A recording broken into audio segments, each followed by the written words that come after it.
अस्सलाम वालेकुम dear students. Chapter number 7 fundamental concept of organic chemistry. Next lecture topic name is sources of organic compounds.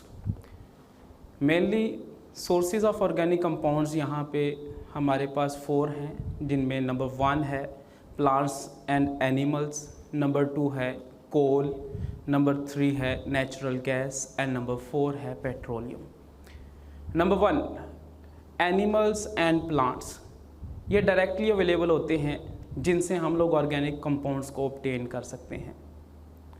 अब जो कोल, natural gas and petroleum है, इनको हम obtain करते हैं फॉसिल्स से।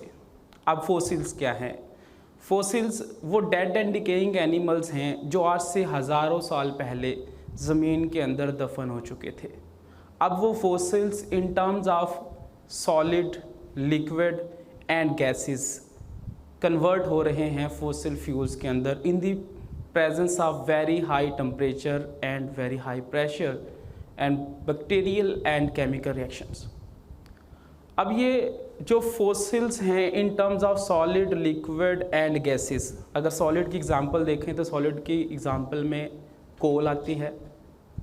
अगर हम लोग गैसेस की एग्जांपल देखें तो नेचुरल गैस आते हैं। अगर हम लिक्विड्स की एग्जांपल देखें तो पेट्रोलियम है।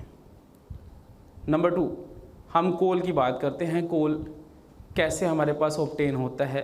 अगर हम इनको ओरिजिन देखें तो ये डायरेक्टली हमारे पास फॉसिल से आ रहे हैं in the form of fossil fuels, solid fossil fuel है। इनका ओरिजिन क्या है? वो जो डेड एंड डिकेइंग एनिमल्स और प्लांट्स हैं जो ज़मीन के अंदर आज से तकरीबन 500 साल पहले या सैकड़ों साल पहले से दफन हो चुके हैं, वो केमिकल और बैक्टीरियल रिएक्शंस की वजह से in the presence of high temperature and pressure coal में कन्वर्ट होते जा रहे हैं। इसको हम एक्सप्लेन करते हैं with the help of one flow sheet diagram, जिसमें हमारे पास सोर्स है वुड।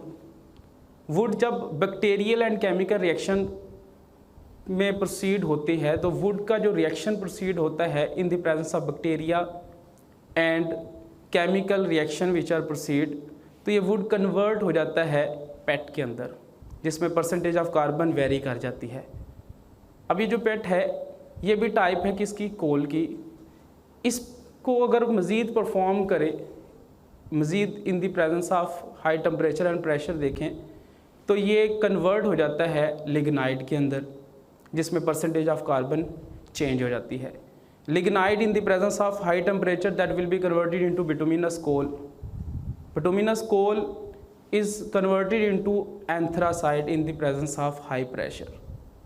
तो इस तरह से ये परसेंटेज ऑफ कार्बन वेरी करती है फ्रॉम वुड टू एंथ्रासाइट। अब पाकिस्तान के अंदर कौन सी टाइप का कोल एग्जिस्ट करता है, पाया जाता है? हमारे पास लो क्वालिटी कोल पाया जाता है जिसमें परसेंटेज ऑफ कार्बन कम होती है। अब वो कौन सी टाइप है? इनमें से पाकिस्तान में लिग्नाइट पाया जाता है जिसमें परसेंटेज ऑफ कार्बन ना तो ज़्यादा है ना ही बहुत कम है, बट ये लो क्वालिटी हमारे पास कोल है। बट कोल जो है आगे मज़ीद अपने रेजिड्यू के अंदर कन्वर्ट होता है जब हम उसको हीट करते हैं, और हम इसको कोल को उसके रेजिड्यू के अंदर कन्वर्ट करते जा रहे हैं by the process of destructive distillation और कार्बोनाइजेशन। अब डिस्ट्रक्टिव डिस्टिलेशन या कार्बोनाइजेशन क्या है? ये एक ऐसा प्रोसेस है जिसमें कोल को हीट करते हैं और वो कोल अपने रेजिड्यू के अंदर कन्वर्ट हो जाता है। अब वो रेजिड्यू क्या है? Number 1 coal gas, number 2 coal tar, number 3 Coke.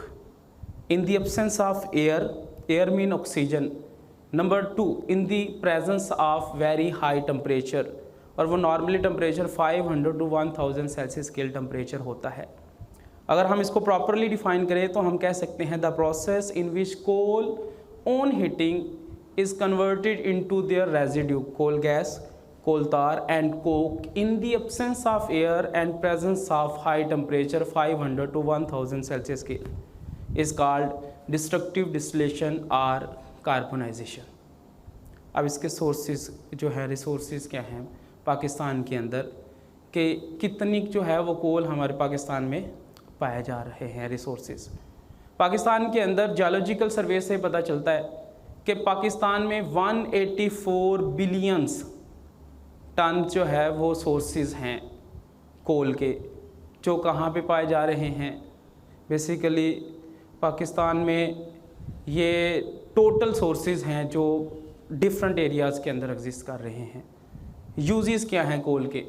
कोल बेसिकली 100 में से 80% जो यूज़ किया जा रहा है वो मेक ब्रिक्स इन लाइम किल्न, और उसके अलावा जो 20% कोल है उसको यूज़ किया जा रहा है डोमेस्टिक पर्पसेस के लिए, हाउस होल्ड पर्पसेस के लिए, जो नॉर्मली हमारे घरों में या हमारे इर्द गिर्द जो है कोल यूज़ किया जा रहा है। नंबर 3 हमारे पास है नेचुरल गैस। नेचुरल गैस की बात करें तो नेचुरल गैस में जो मेन कंस्टिट्यूएंट पार्ट है वो मीथेन गैस है। अब कुछ बुक्स पे इसकी एग्जैक्ट कंपोजिशन लिखी हुई है, 85% मीथेन जो है वो नेचुरल गैस में पाई जाती है, लेकिन कुछ बुक्स पे इसकी जो कंपोजिशन लिखी हुई है वो 80 to 95% मीथेन गैस की कंपोजिशन लिखी हुई है। अगर हम देखें, अगर 85 को कंसिडर करें या 80 to 95% कंसिडर करें तो बाकी जो परसेंटेज है वो क्या होती हैं? वो भी हमारे पास डिफरेंट 3 गैसेस का मिक्सचर होता है, मीथेन, प्रोपेन और ब्यूटेन। ये भी तीनों क्या हैं? गैसेस हैं रूम टेम्परेचर पे। अब इनकी जो है हमारे पास सोर्स क्या है नेचुरल गैस का? नेचुरल गैस बेसिकली हम लोग जो है वो ऑब्टेन करते हैं सेडिमेंट्री रॉक से। ये भी फॉसिल से हमारे पास ऑब्टेन होती है in the form of gases. Uses देखें, यूजेस से पहले हम लोग स्टडी कर लेते हैं कि पाकिस्तान में क्या स्कोप है नेचुरल गैस का। नेचुरल गैस बहुत ज़्यादा सस्ती है, लेकिन पाकिस्तान में इसकी बहुत ज़्यादा डेफिशिएंसी है, जिसकी वजह से हमें इजीली अवेलेबल नहीं है। अब पाकिस्तान में यूज़ कहाँ और कैसे की जाती है? पाकिस्तान में एज ए फ्यूल यूज़ की जा रही है डोमेस्टिक लेवल पे हमारे घरों में, जिस तरह सुई गैस है, और उसके साथ साथ इसको यूज़ किया जा रहा है इंडस्ट्रियल लेवल पे, लाइक फर्टिलाइज़र इंडस्ट्री के अंदर, लाइक हमारे पास जो इंडस्ट्री है हमारी सीमेंट इंडस्ट्री है उसके अंदर यूज़ किया जा रहा है। अब इसके जो हमारे पास रिसोर्सेज हैं वो कहाँ पे हमारे पास ये एग्जिस्ट कर रही है नेचुरल गैस। नेचुरल गैस सुई के मुकाम पे है जो सिंध हमारे पास बलूचिस्तान के अंदर है। इसके अलावा सिंध और पंजाब में भी नेचुरल गैसेस के जो है वो एग्जिस्टेंस है पाई जाती है। नंबर 4 हमारे पास है पेट्रोलियम। पेट्रोलियम बेसिकली एक लैटिन वर्ड है जिसका मतलब है oil, rock oil. Rock oil इसका मतलब है कि ये हमारे पास सेडिमेंट्री रॉक्स से हासिल हो रहा है। अब पेट्रोलियम को देखें तो पेट्रोलियम एक लिक्विड फॉसिल फ्यूल है जो फ्यूल्स की फॉर्म के अंदर फॉसिल से ऑब्टेन हो रहा है by the slow chemical and biochemical decomposition of these fossils. अब वो फॉसिल्स किस फॉर्म में हैं? In the form of sedimentary rocks, जो in the presence of high temperature and pressure by the slow chemical and biochemical decomposition convert हो रहे हैं एक डार्क ब्लैकिश कलर लिक्विड की फॉर्म के अंदर, जिसको हम कहते हैं क्रूड ऑयल। अब जो क्रूड ऑयल है हमें पता चला है कि वो एक गाढ़ा काले रंग का लिक्विड है जिसके अंदर डिफरेंट कंपोनेंट्स मौजूद हैं, डिफरेंट पेट्रोलियम प्रोडक्ट्स मौजूद हैं, जो डिफरेंट ऑर्गेनिक फ्यूल्स हैं वो मौजूद हैं। अब इस क्रूड ऑयल से हम लोग डिफरेंट ऑर्गेनिक कंपोनेंट्स को, फ्यूल कंपोनेंट्स को सेपरेट करते हैं on the basis of process is called fractional distillation. Fractional distillation क्या है? बेसिकली वो जो कंपोनेंट्स हैं जिनको हमने सेपरेट करना है, डेफिनेटली वो डिफरेंट है, तो उनके डिफरेंट बॉइलिंग पॉइंट्स होंगे। अब उन डिफरेंट बॉइलिंग पॉइंट्स की बेसिस पे हम लोग उन तमाम कंपोनेंट्स को सेपरेट कर लेते हैं फ्रॉम दी क्रूड ऑयल। अब उसके लिए हम लोग जो भी एक फ्रैक्शनल डिस्टिलेशन टावर यूज़ करते हैं एपरेटस, इस प्रोसेस को हम कहते हैं फ्रैक्शनल डिस्टिलेशन प्रोसेस, जिसके अंदर हम देखेंगे कि वो जब क्रूड ऑयल को हीट किया जाएगा तो वो हीट करने से जिसका सबसे कम बॉइलिंग पॉइंट होगा वो सबसे पहले वेपराइज होके सबसे ऊपर आ जाएगा। लाइक यहाँ पे हमारे पास टेबल है, टेबल में देखें तो हमारे पास मीथेन गैस है जिसका normally 20 to 25 degree Celsius scale temperature होता है, बॉइलिंग पॉइंट होता है, वो सबसे पहले वेपराइज होकर आ जाएगी। उसके बाद पेट्रोलियम ईथर है जिसका नॉर्मली 20 to 60 टेम्परेचर तक बॉइलिंग पॉइंट होता है, वो दूसरे नंबर पे आ जाएंगे। जो बॉइलिंग पॉइंट बढ़ता जाएगा तो हमारे पास तीसरे, चौथे, पाँचवें, यहाँ पे आप टेबल पे देख सकते हैं। अब अगर हम इसको डिफाइन करें तो हम डिफाइन कर सकते हैं the process in which separation of different components on the basis of their boiling points from crude oil is called fractional distillation process. अब इस फ्रैक्शनल डिस्टिलेशन प्रोसेस से क्या हमारे पास 100% पेट्रोलियम प्रोडक्ट हासिल होती है? नो, 100% पेट्रोलियम हासिल नहीं होते। अब फ्रैक्शनल डिस्टिलेशन से सिर्फ हमारे पास 20% गैसोलीन बनता है।